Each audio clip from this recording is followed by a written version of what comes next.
जिस दौर बिनाज़ा थी दुनिया, अब हम वो ज़माना भूल गए।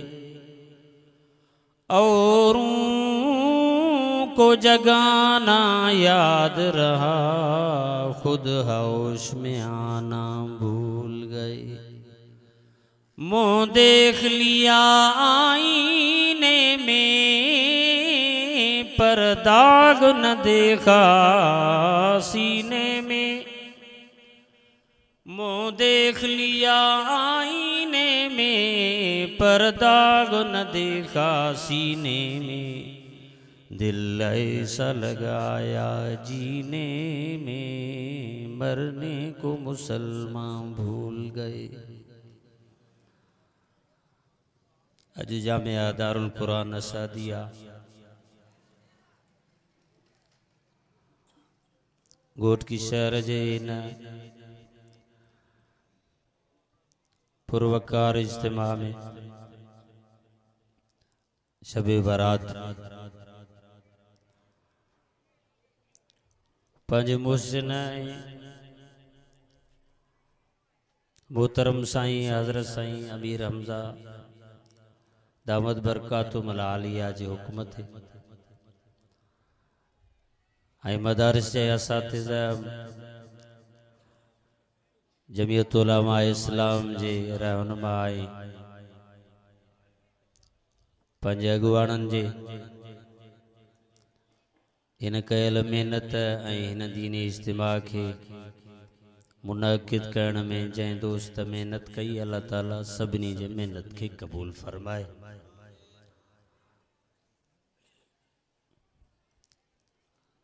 माही शाबानुल मुअज़्ज़म जी अॼु उहा रात आहे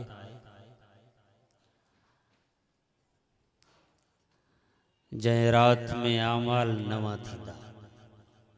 अब छा थींदा?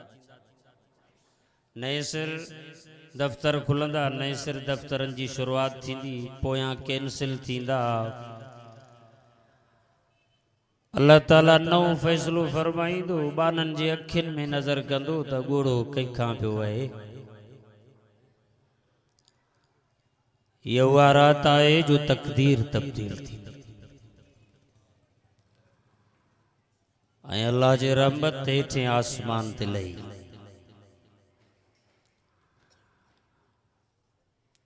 अम्मा आयशा फरमायो, हुमैरा तय्यबा ताहिरा, असां मोमिननि जी अम्मा रज़ी अल्लाह ताला अन्हा फरमाए थी, रात जो टाइम हो, 15 शाबान जी रात हुई।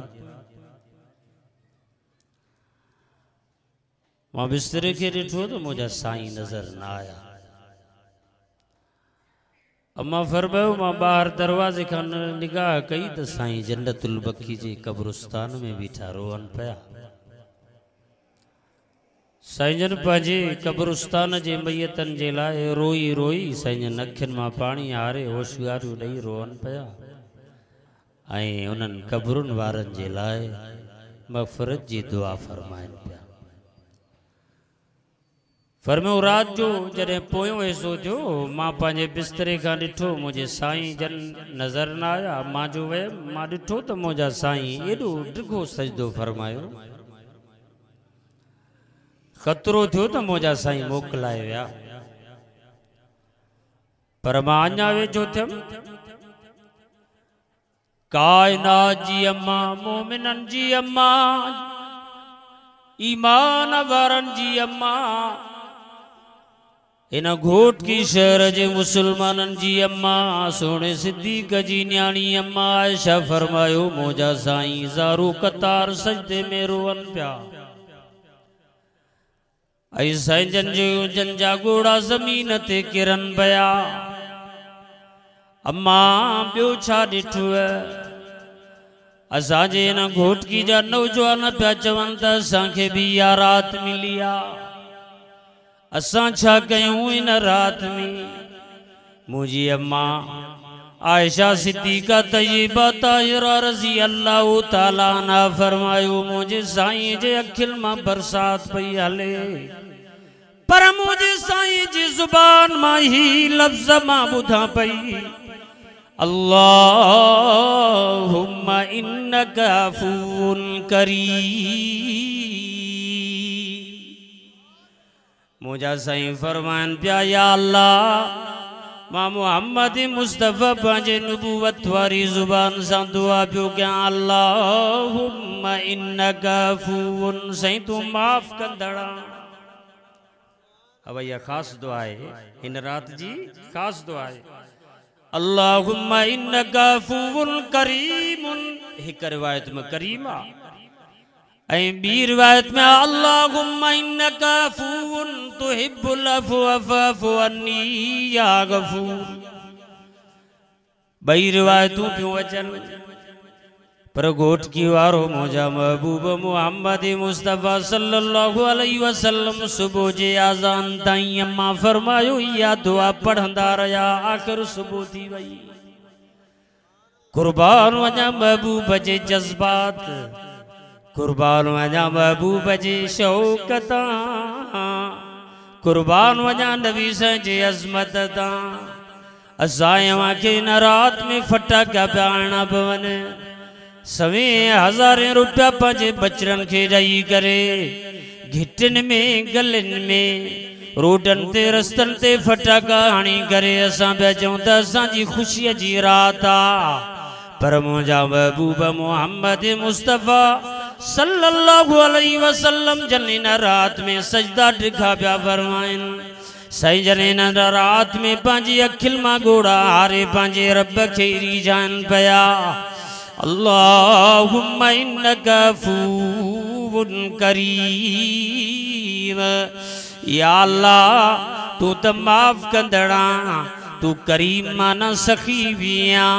या अल्लाह एॾो सखी आ जो नंढड़ा पिया ॿार मस्जिद में अचनि त उन्हनि जे बि झोलनि में रहमत जो मींहुं पियो वसाई, ऐं उन्हनि जा सवाब उन्हनि जे वालिदैन खे बि ॾे।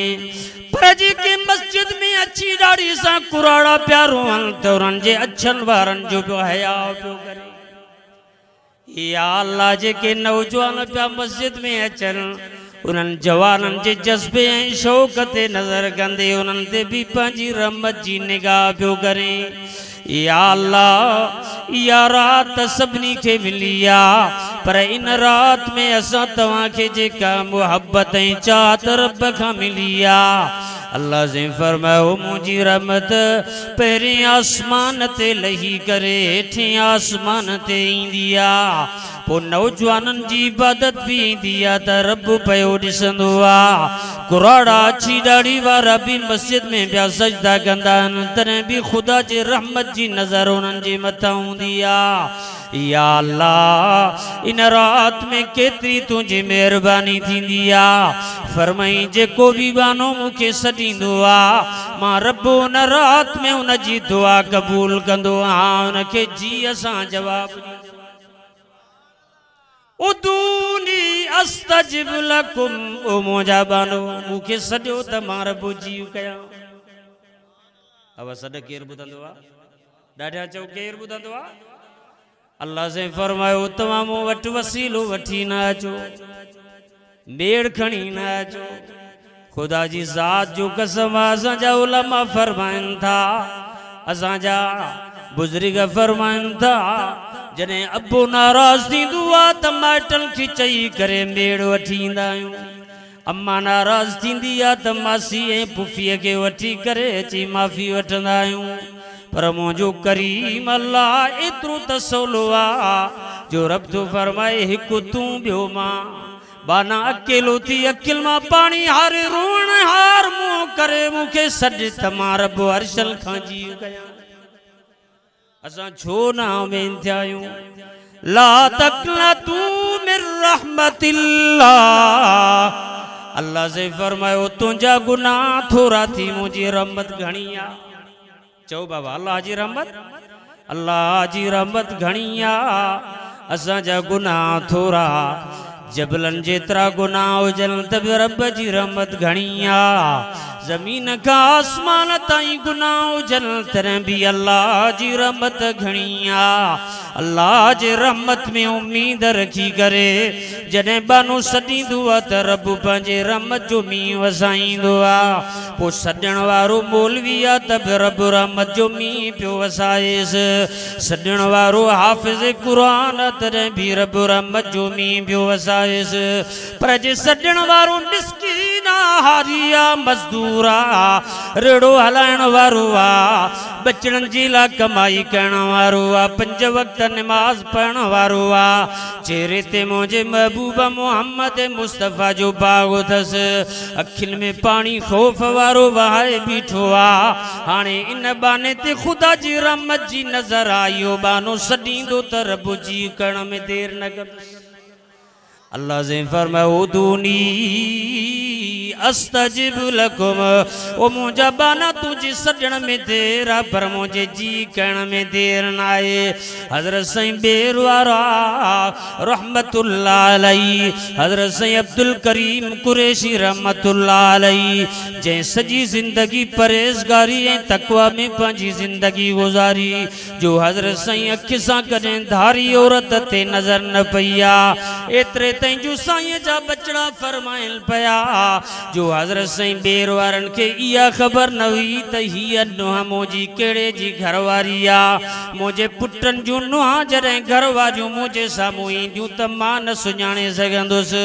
साईं जन हेठि कंधु करे घरवारनि सां ॻाल्हाईंदा हा। अल्लाह इहा तक़वा ऐं परहेज़गारी सचनि ऐं पीरनि खे नसीब कई आहे, सचनि ऐं हक़ीक़ी उलमा खे नसीब कई आहे। अल्लाह जी ज़ात जो कसम आहे, अहिड़ी जमात असांखे नसीब थी आहे जिनखे कई दफ़ा मदीने जे साईं जो दीदार नसीब थियो आहे। हज़रत साईं बेर वारनि जी ॻाल्हि कंदे मूंखे पंहिंजे रते देरे जे मुर्शिद हज़रत साईं अब्दुल अज़ीज़ भांडवी रहमतुल्लाह अलैहि जी ॻाल्हि यादि अची वई। साईं भांडे कुबे वारा बि हज़रत साईं हाले जी वारनि जा मुरीद, हज़रत साईं बेर वारनि जा मुरीद, हज़रत साईं शाहपुर चाकर वारनि जा ख़लीफ़ा ऐं हज़रत लाहौरी जा ख़लीफ़ा हुया। हज़रत साईं अब्दुल अज़ीज़ भांडवी रहमतुल्लाह अलैहि जे लाइ फरमाइनि था पिया, साईं भांडवी साहब इल्म पढ़ंदे पढ़ंदे हज़रत साईं भांडवी रहमतुल्लाह अलैहि आख़िर हिंदुस्तान वया, दारुल उलूम देवबंद वया। असां उलमा देवबंद वारा वॾा ख़ुशनसीब आहियूं जो असांखे हक़ वारा आलिम मिलिया जिन जे दिल में क़ुरान जी अज़मत, नबी साईं जे शरीयत जी अज़मत, न माल सां मुहब्बत न औलाद सां मुहब्बत, उलमा खे क़ुरान ऐं मुहब्बत, नबी पाक साईं सां मुहब्बत, अबू बकर साईं सां मुहब्बत, उमर साईं सां मुहब्बत, असांजी उलमा जी हज़रत उस्मान सां मुहब्बत, हज़रत अली साईं सां मुहब्बत, असांजी उलमा जी मुहब्बत जो सोणे हुसैन ऐं सोणे हसन सां मुहब्बत। असांखे अहिड़ी जमात नसीब थी आहे, जमीयत उलमा इस्लाम सालिहान जी जमात आहे। अब आहे या न आहे? तव्हां बि जमीयत उलमा इस्लाम सां मुहब्बत कयो था न बाबा? जेके जमीयत सां मुहब्बत था कयो हथ मथे करे ऐलान कयो। ख़ुदा जी ज़ात जो कसम आहे, हीअ जमात नबी साईं वटि बि मक़बूल आहे। हीअ जमात नबी साईं वटि मक़बूल आहे। तव्हां जेकॾहिं न मञींदव त तव्हांखे मञराईंदासीं। छो त हक़ वारनि आलिमनि जे ज़ुबान मां इहा ॻाल्हि वाज़े थी आहे त नबी साईं फरमायो, जंहिं जमात जो क़ाइद मौलाना फज़लुर रहमान आहे, इहा मां मोहम्मद जी जमात आहे। तव्हां चवंदो मौलवी साहब इहा ॻाल्हि कंहिं कई? साईं अमीर हमज़ा कई? इहा ॻाल्हि कंहिं कई? साईं मुफ्ती मोहम्मद ताहिर कई?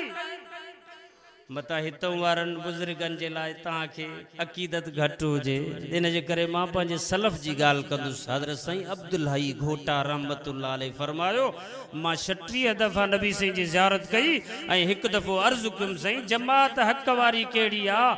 नबी साईं फरमायो, जंहिं जमात जो क़ाइद मौलाना फज़लुर रहमान आहे ऐं हमादुल्लाह हाले जवी आहे, इहा जमात मां मोहम्मद जी जमात।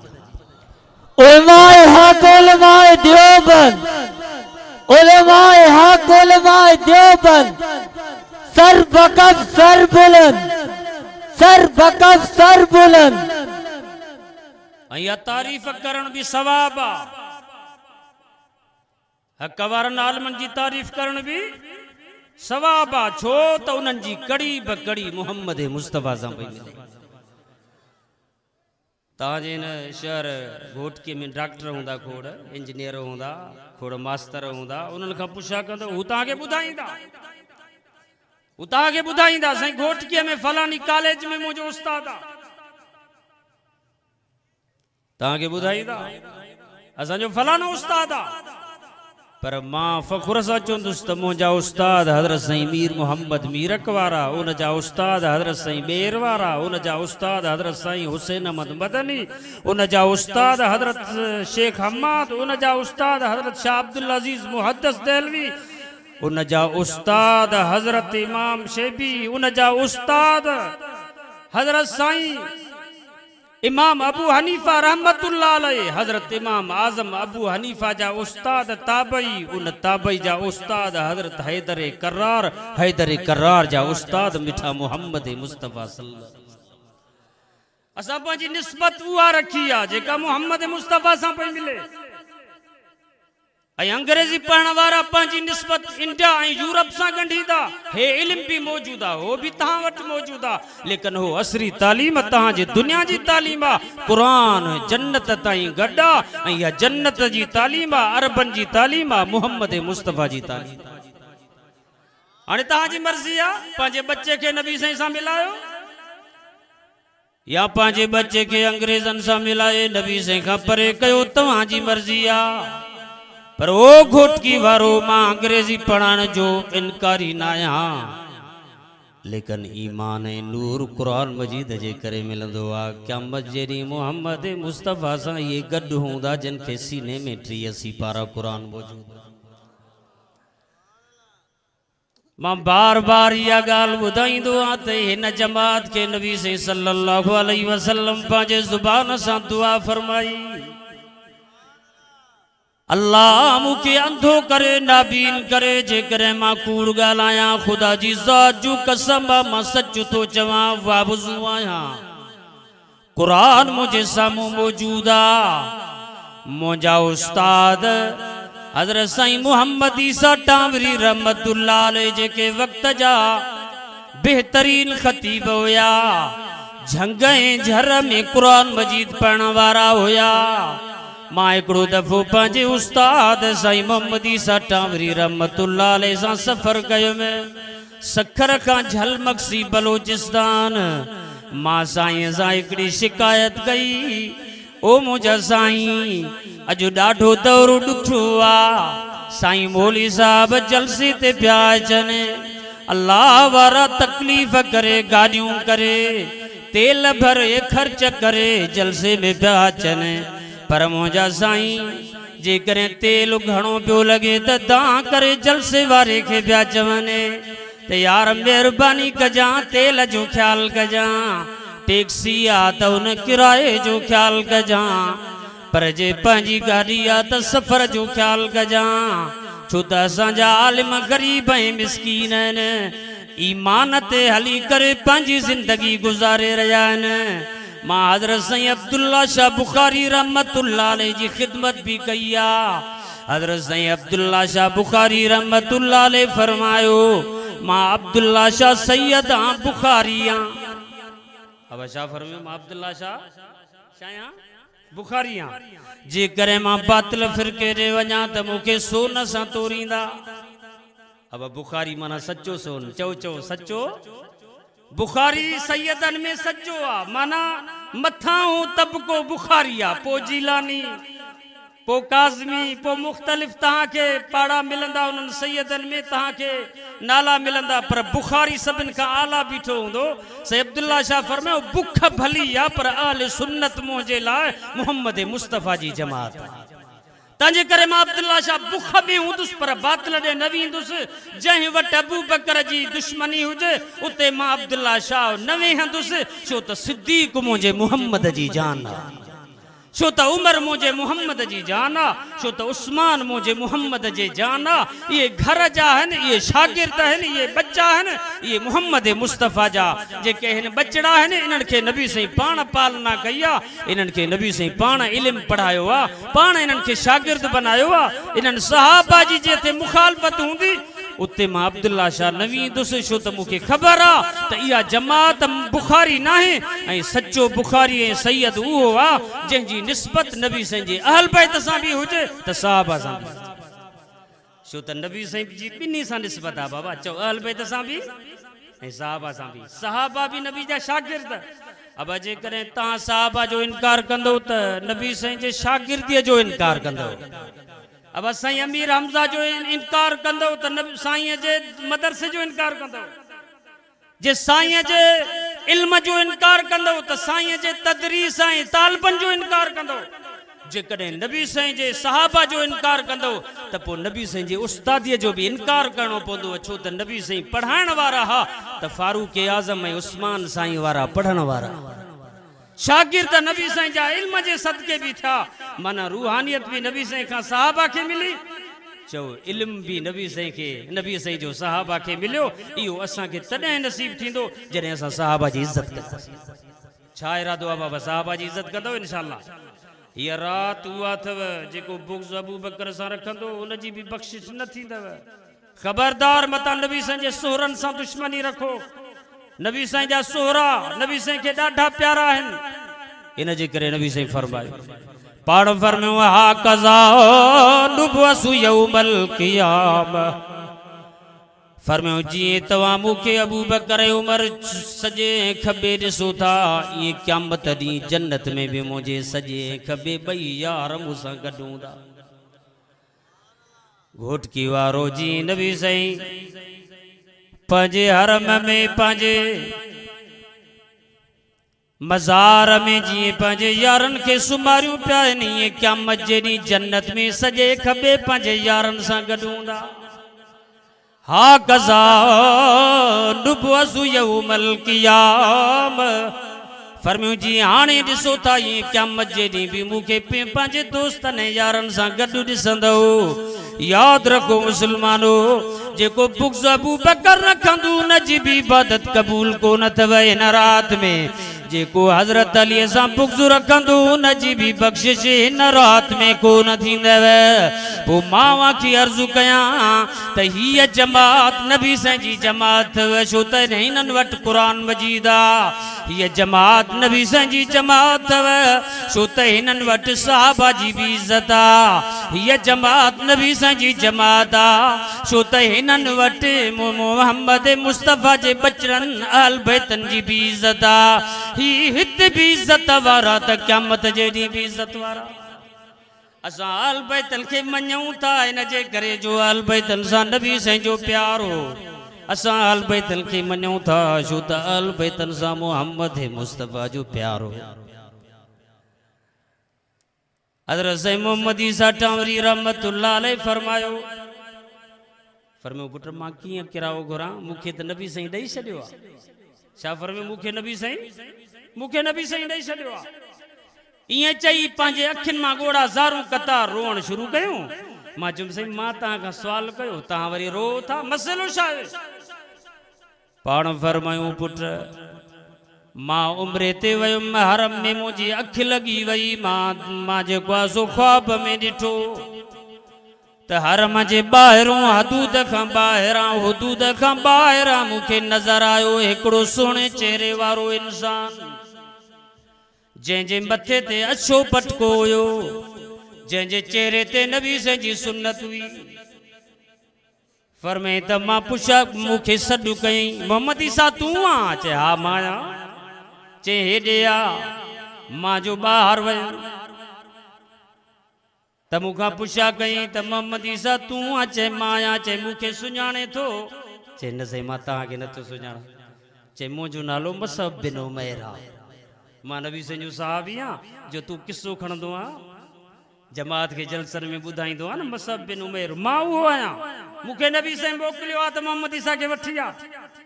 चेसे हलो त हलो। अल्लाहु अकबर। इहा जमात हक़ जी आ जिन जी गवाही तहां के उलमा ॾियनि था पिया। हाणे त हज़रत साईं मोहम्मद ईसा टावरीअ खे 2 साल गुज़री विया। ॿियो साल पियो हले मुंहिंजे उस्ताद साईं खे जो दुनिया छॾे विया। पर अञा भी उनजी हक़ानियत उनजी ज़िंदगी नबी साईं सां निस्बत साहबा सां निस्बत बयान पिया कयूं। ईअं असांजा हक़ वारा सभु आलिम भलारा अथव। हज़रत साईं मोहम्मद ईसा फरमायो वयासीं हिकिड़ी जॻह हुई पर हेठि हुई थोरो ई अंदरि ज़मीन में। पोइ मूंखे हज़रत मसब साईं वठी वियो हीअं जो हेठि वञूं। पाण फरमायो मां जो उते ॾिठो त खट पई आहे। नबी साईं सल्लल्लाहु अलैहि वसल्लम जन आरामी पिया आहिनि। साईं जन जे मथे मुबारक खां हज़रत अबू बकर वेठो आहे जंहिंजे झोल में नबी साईं जो चेहरो मुबारक। साईं फरमायो मां जो ॾिठो त साईं जन जे पेरनि ॾऊं हज़रत साईं हमादुल्ला साईं वेठा आहिनि। मां वेझो थियुमि साईं जन मुंहिंजो हथ वरितो। क़ुरान शाहिद आहे मतां चओ त जमात जी तारीफ़ करे मौली साहब ग़लति थो ॻाल्हाए। क़ुरान मुंहिंजे साम्हूं पियो आहे मां कूड़ ॻाल्हायां त अल्लाह मूंखे अंधो करे। मां तव्हांखे उहा शाहिदी ॿुधायां थो जेका गवाही साईं साम्हूं ॾिनी।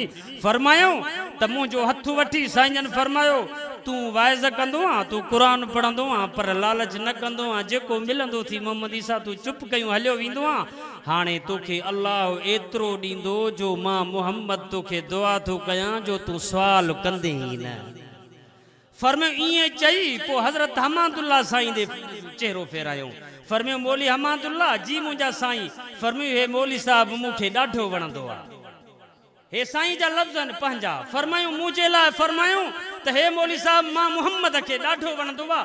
इहे लफ़्ज़ साईं हमादुल्ला खे फरमायो अदा पोइ ॿुधाए अञा माण्हुनि खां घुरां की न मूंखे नबी साईं ॾेई छॾियो आहे। अबा हीअ जमात अथव उहा। मां मोटी अचां हज़रत साईं अब्दुल अज़ीज़ भांडवी रहमतुल्लाह अलैहि जी ॻाल्हि ते। अल्लाह बुज़ुर्गनि खे पंहिंजे महबूब जी मोहब्बत दिल में त ॾिनी पर नूरानी ज़िंदगीअ में अता कई।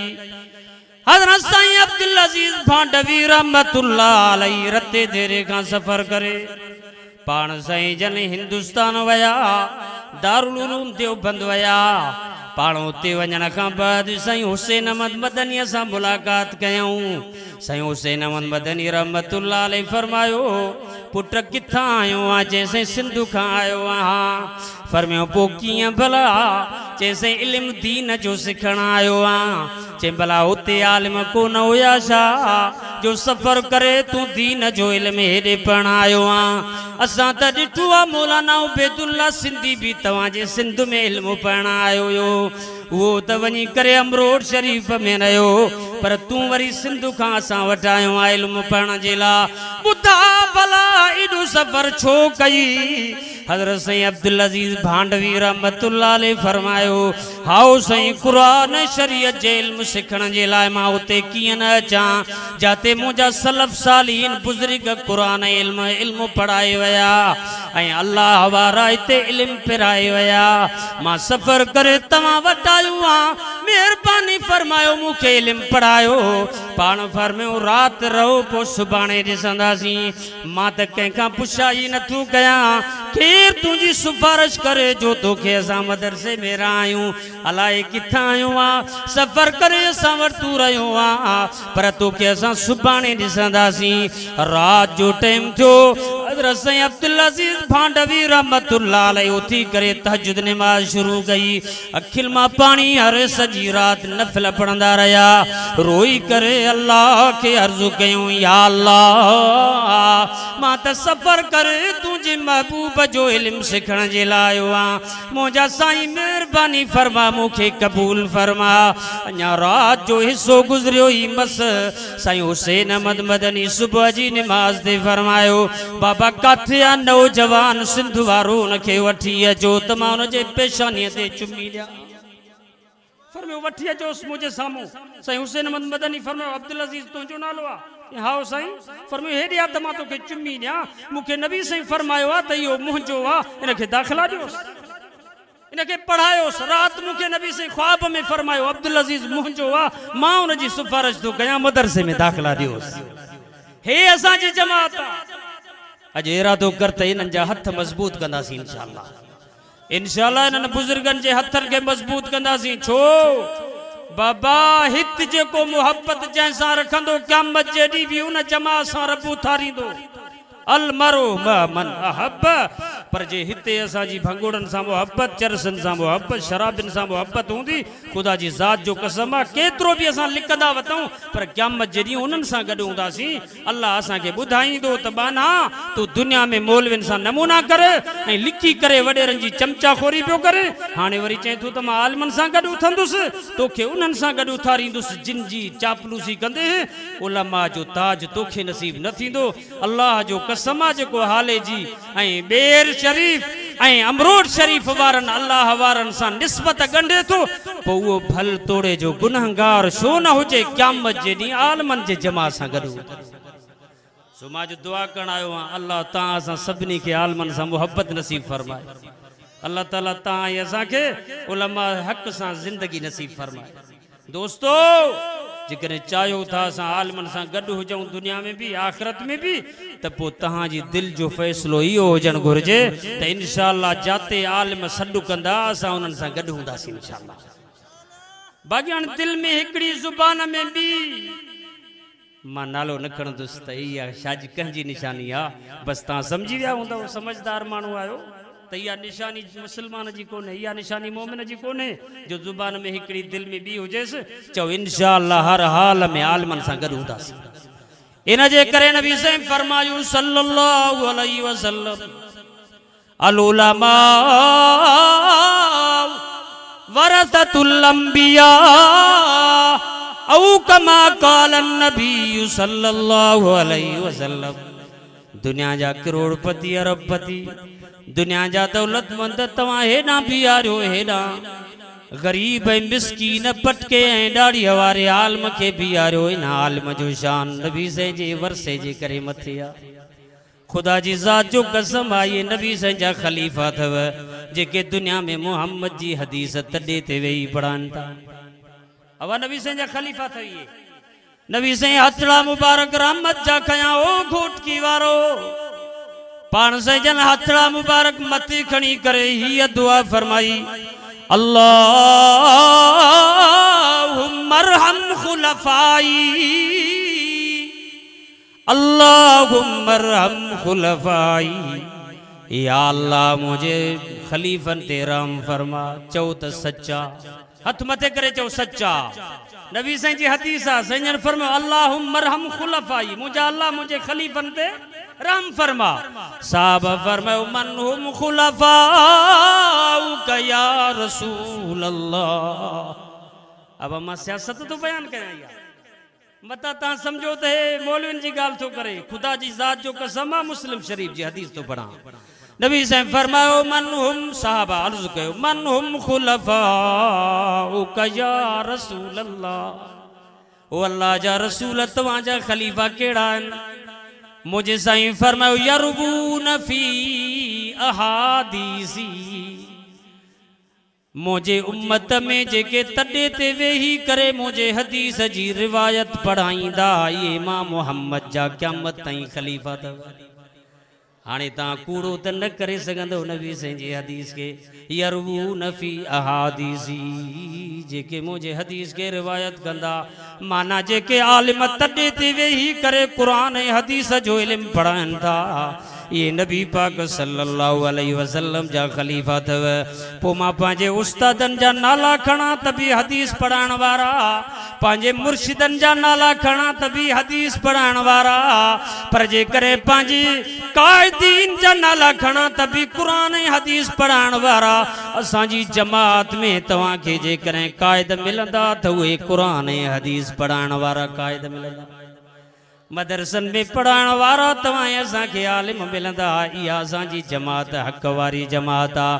पर हिन राति में क़बूलियत उन जी आहे जेको चओ उन्हनि सां बि बुग़्ज़ न रखे, हसद न रखे, साड़ न रखे। इन ई जे करे नबी साईं फरमायूं सल्लल्लाहु अलैहि वसल्लम, पाण फरमायो अल हसदु याकुलुल हसनात कमा याकुलुन नारुल हतब। नबी साईं फरमायो जी सुकिल काठिल के तवां बाहि ॾियो त उहे पंहिंजे क्वासूं सुकियूं काटियूं सड़ी राख थी वञनि। ओ घोटकी वारो ये तवांजे करे कंहिं आलम सां बुग़्ज़ था रखो, क़ुरान वारनि सां बुग़्ज़ था रखो, मस्जिद वारनि सां बुग़्ज़ था रखो त तवांजा अमल भी ईअं सड़ी राख थी वेंदा। जेकॾहिं तव्हां हसद वारा आहियो, हिन राति भलारीअ में हासिदनि जी भी बख़्शिश न थींदी। हिन राति भलारीअ में अबे अम्मा जे नाफ़रमान जी भी बख़्शिश न थींदी। हिन राति में शराब पीअण वारे जी भी बख़्शिश न थींदी। किनो उलमा लिखियो आहे त हिन राति में व्याज खाइण वारे जी भी बख़्शिश न थींदी। पर जेको इन्हनि सभिनी गुनाहनि खां माफ़ी वठी करे अल्लाह जे दरवाज़े ते हाज़िर थी करे अखिल मां बगोड़ा हारींदो त अल्लाह थो फरमाए ईअं माफ़ कंदो मांसि ॼणो गुनाह कयो ई न हुई। तूबू इलल्लाह तौबतन नसूहा, सच्ची दिल से तौबा कयूं त मां अल्लाह तव्हांजा पोयां गुनाह माफ़ कंदुसि। इन्ही जी करे नबी से फरमायूं सल्लल्लाहु अलैहि वसल्लम पाण फरमायूं जेको तौबा कंदड़ तौबा करण ईंदो आहे अल्लाह ताला फरिश्तनि सां ॻाल्हाईंदो आहे। ओ फरिश्तो मुंहिंजो बानो सच्ची दिल सां तौबा करण आयो आहे, तव्हां शाहिद थियो मां रब पोयां सभु गुनाह माफ़ थो कयांसि। तंहिंजे करे अॼु हिन भलारी राति में सभु दिल सां इरादो कयो त इंशाअल्लाह अल्लाह खां माफ़ी वठंदासीं, नफ़िल पढ़ंदासीं, क़ुरान पढ़ंदासीं। हिन राति में पाण खे गुनाहनि खां बचाए करे इरादो कंदासीं त इंशाअल्लाह असां सभु नेकी कंदासीं। पोइ असांजी हर नेकी अल्लाह वटि क़बूल थींदी। छो त इहा राति उहा राति आहे जॾहिं असांजा दफ़्तर तब्दील थींदा त तक़दीर बि तब्दील थींदी। जॾहिं असां रोअंदासीं त असांजो रोअण पहिरियों पहिरियों लिखियो वेंदो किरामन कातिबीन यालमून मा तफ़अलून। अल्लाह जो कुरान तो फरमाए हे जेको ॿई कुल्ला तव्हांजा अथव इन ते दफ़्तर लिखण वारा लिखनि था पिया तव्हां जूं नेकियूं बि त तव्हां जूं बुरायूं बि, तव्हांजा गुनाह बि, तव्हांजा सवाब बि, तव्हांजी निमाज़ बि, तव्हांजो ज़िक्र बि। नबी से फरमायो सल्लल्लाहु अलैहि वसल्लम पोइ क़यामत जो ॾियारो थींदो, हिकिड़ा बाना ईंदा अल्लाह जी कोरट में ईंदा, अल्लाह साईं की अर्ज़ु कंदा या अल्लाह ओ मुंहिंजा साईं मेहरबानी फरमा असांखे दफ़्तर इनायत फरमा। नबी से फरमायो जेको मलाइकनि लिखियो हूंदो उहो दफ़्तर उन जे हथ में मिलंदो। दफ़्तर ॾिसी करे वर्का खोलींदो वेंदो पर ईअं रड़ियूं कंदो जीअं नंढो ॿारु रोअंदो आहे। पोइ रड़ियूं करे छा चवंदो आई न हसनातु कज़ा व कज़ा अमिलतुहा। या अल्लाह मां त सुबुह जो भी थधे पानी सां निमाज़ पढ़ियमि, या अल्लाह मां त सीअ में गरम बिस्तरो छॾे मस्जिद ॾे पंधड़ो कयुमि, या अल्लाह सर्दीअ में रमज़ान शरीफ़ आयो मां त रोज़ा रखियमि, या अल्लाह गर्मीअ में रमज़ान शरीफ़ आयो मां गर्मीअ में भी रोज़ा रखियमि।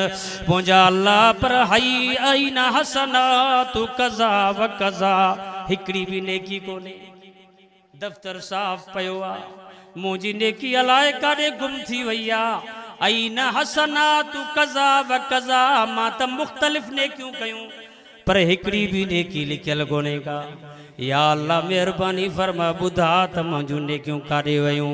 अल्लाह ताला फरमाईंदुसि तूं त घोटकीअ जे ॿाहिरि मुसाफ़िर खाने में वेही करे पंहिंजे मामे जी गिला कई, पंहिंजे चाचे जी गिला कई, पंहिंजे सौट ऐं मासात जी गिला कई, आलिमन बुज़ुर्गनि अल्लाह वारनि जी गिला कई, तूं त दीनदारनि क़ुरान वारनि जी गिला कई, तूं त मस्जिद ऐं मदरसे वारनि जी गिला कई। अल्लाह साईं फरमाईंदुसि तुंहिंजे इन्हनि गुनाहनि ऐं गिला जी करे मां अल्लाह सभु तुंहिंजूं नेकियूं उन्हनि खे ॾेई छॾियूं। अब रब चवंदुसि मां तुंहिंजूं सभु नेकियूं उन्हनि खे ॾेई छॾियूं। सभु उन्हनि जा गुनाह तुंहिंजे दफ़्तर में लिखिया अथमि। हाणे ॿिए जा गुनाह तुंहिंजे लाइ मुसीबत बणिजी विया। तुंहिंजूं सभु नेकियूं उन ॾे हलियूं वयूं जेकी तूं गिला कई। अॼु सभु इरादो कयो त इंशाअल्लाह पंहिंजी ज़ुबान ते कंट्रोल करे गिला खां पाण खे बचाईंदासीं। अब कोशिश कंदो ना इंशाअल्लाह इन जे करे नबी से फरमायो सल्लल्लाहु अलैहि वसल्लम तूबा तूबा लिमन मलक नफ्सहु व वसियहु बैत नबी से फरमायो टे अमल एड़ा थव जेको मानू टे कम कंदो अल्लाह उनके नबी से जे जुबान मुबारक मां मुबारक थो ॾियारायस सब ॾाढिया चो सुभान अल्लाह अब नबी से जी मुबारक कबूल थव न नबी से जी मुबारक कबूल आ ता के ओ घोटकी वारो नबी से जी मुबारक तवा के मिलिया तूबा लिमन मलक नफ्स व वसियहु बैत व बका अला खतिया नबी से फरमायो सल्लल्लाहु अलैहि वसल्लम मां मोहम्मद मुबारक थो ॾियां पो तोड़े वो अची दाढ़ी वारो शो न हुजे नबी से उनके मुबारक ॾिनी आ तोड़े वो नौजवान शो न हुजे उनके नबी से मुबारक ॾिनी आ तोड़े वो गोर पातल जुती सिगल पुरानी कमीज परला उन मुसलमान मोमिन के नबी से मुबारक ॾिनी आ हारिया मजदूरी करण वारो आ उनके नबी से मुबारक ॾिनी आ पर टे कम जंहिंजा हूंदा अल्लाह जे रसूल जी मुबारक उनके नसीब थी अब याद कंदो इंशाअल्लाह बाबा सुभाणे मां इहा ॻाल्हि त कंदुसि न त 15 शाबान ते मां वयुसि साईं अमीर हमदा जे जलसे में पर मां नबी साईं जी मुबारक पेश करे आयुसि घोटकी वारनि अखियुनि ते क़बूल कई आहे अब क़बूल आहे नबी साईं फरमायो इन्हनि टिनि माण्हुनि खे मां मोहम्मद जीअरे मुबारक थो ॾियां हाणे तव्हां मुबारक क़बूल कंदव इंशाअल्लाह त तव्हांजे नेकिन में तब्दील थी वेंदी तव्हांजो बुरायूं मेटिजी वेंदी नबी से फरमायो तूबा लिमन मलक नफ्स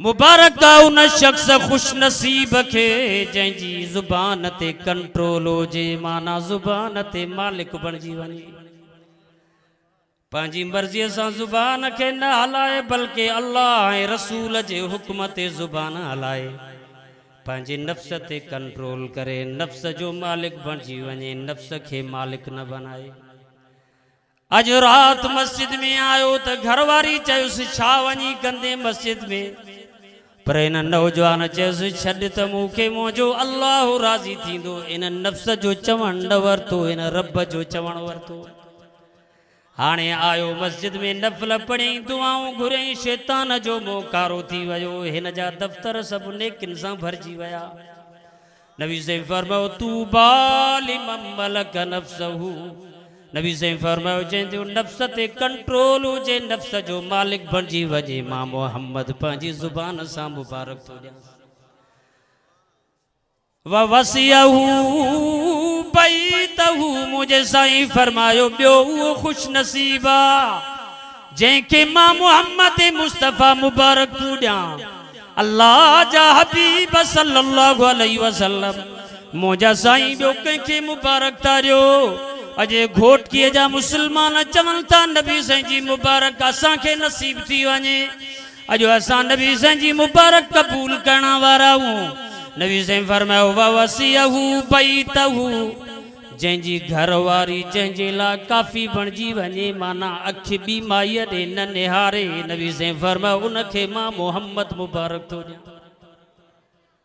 ॿियनि जे दरवाज़नि में न तके पराई न्याणीअ में गंदी नज़र न विझे पराए दरवाज़े में नज़र न करे पाड़े वारनि ॾे अखि खणी न निहारे ग़लति नज़र सां व वसियहु बैतहु जंहिंखे पंहिंजो घर काफ़ी बणिजी वञे उनखे मां मोहम्मद मुबारक थो ॾियांसि माना इहो नौजवान ख़ुशि नसीब आहे जेको पंहिंजे घरवारीअ सां प्यार थो करे पंहिंजी अखि खे ॿी जात ते इस्तेमालु नथो करे वबका अला खतिया नबी से फरमाओ टियों ख़ुशि नसीब उहो इंसान आहे जंहिंखे मां मोहम्मद मुस्तफ़ा मुबारक थो ॾियां अल्लाह मां इन नौजवान जी कहिड़ी तारीफ़ कयां जंहिंखे नबी से पंहिंजी ज़ुबान सां मुबारक ॾियनि साईं फरमायो वबका अला खतिया जेको नौजवान अखियुनि मां पाणी हारे रोए थो असां पुछा था क्यों ज़दा छो थो रोए चई यार मूंखे जवानी जा गुनाह याद था अचनि मां गुनाहनि ते रोआं थो नबी साईं फरमायो जेको पंहिंजे गुनाहनि ते पिशेमान थी रोए थो उनखे मां मुहम्मद मुबारक थो ॾियांसि अदा हाणे इन खां वधीक ॿी ख़ुशनसीबी आहे जो नबी साईं उन ते राज़ी थी वञनि ऐं मुहम्मद मुस्तफ़ा उनखे मुबारक ॾियनि अॼु इरादो कर त इंशाअल्लाह पंहिंजो पाण खे ज़िना खां बचाईंदासीं इंशाअल्लाह पंहिंजो पाण खे बदकारी खां बचाईंदासीं इंशाअल्लाह पंहिंजो पाण खे हिन राति में अल्लाह तबारक व तआला जे दरवाज़े ते वञी करे अखियुनि मां पाणी हारे करे नफ़िल पढ़ी क़ुरान जी तिलावत करे रब खे राज़ी कंदासीं जीअं असांजा ॿई जहान आबाद थी वञनि अल्हम्दुलिल्लाह सॼी राति अल्लाह जी रहमत जो मींहुं वसंदो पियो ऐं अल्लाह जी रहमत सॾड़ा पई कंदी आहे हल मिन मुस्तगफिरिन अगफिर लह आहे को जेको गुनाहनि जी माफ़ी वठे त मां रब अॼु राति में माफ़ कयांसि हल मन हल मिन मुबतलन आहे को मुसीबत में फाथल त उआफी मां अल्लाह रस्ता खोलियांसि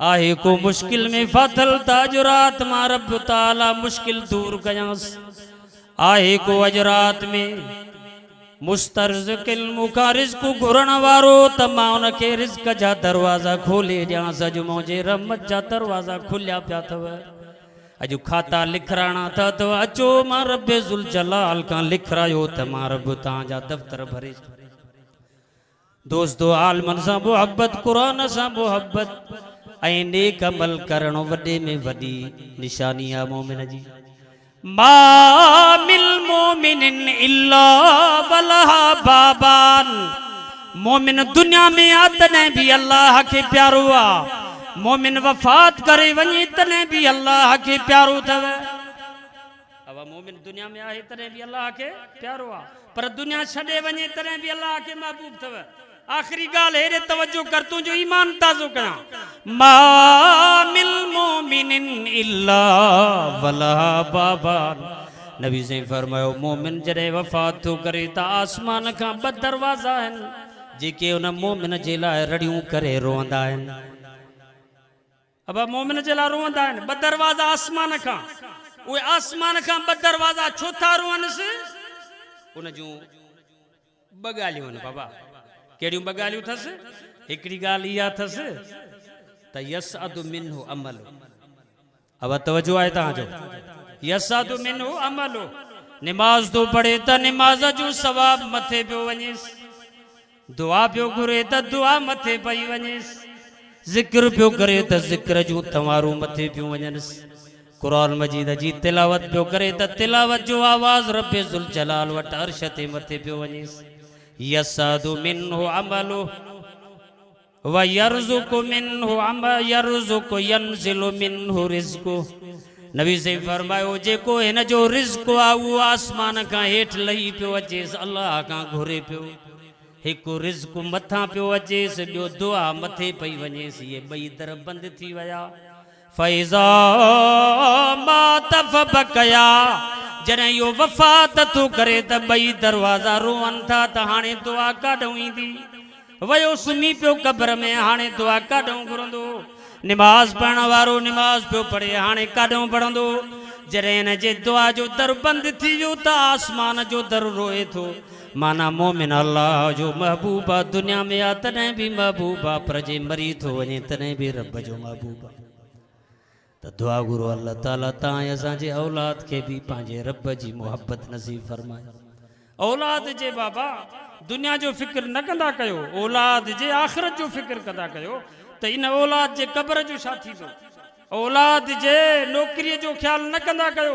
औलाद जे पिछाड़ीअ जो ख़्यालु कंदा कयो त मुंहिंजी औलाद में नेकियूं केतिरियूं आहिनि मुंहिंजे औलाद में आमाल केतिरा आहिनि मुंहिंजी औलाद में दीन जी सम्झ केतिरी आहे पोइ जॾहिं इहा ॻाल्हि हूंदी त अल्लाह तव्हांखे बि सिराते मुस्तक़ीम नसीब फरमाईंदो त तव्हांजे औलाद खे बि अल्लाह ताला हक़ ऐं सच वारो रस्तो नसीब फरमाईंदो अल्लाह ताला खां दुआ आहे अल्लाह ताला हिन दीनी इज्तिमा खे पंहिंजे बारगाह में क़बूल फरमाए हज़रत साईं अमीर हमज़ा जी महिनत साईं मौलाना नईमुल्लाह साहब ऐं सॼी जमात जी महिनत अल्लाह ताला पंहिंजे बारगाह में क़बूल फरमाए जेको मूं चयो अल्लाह ताला क़बूल फरमाए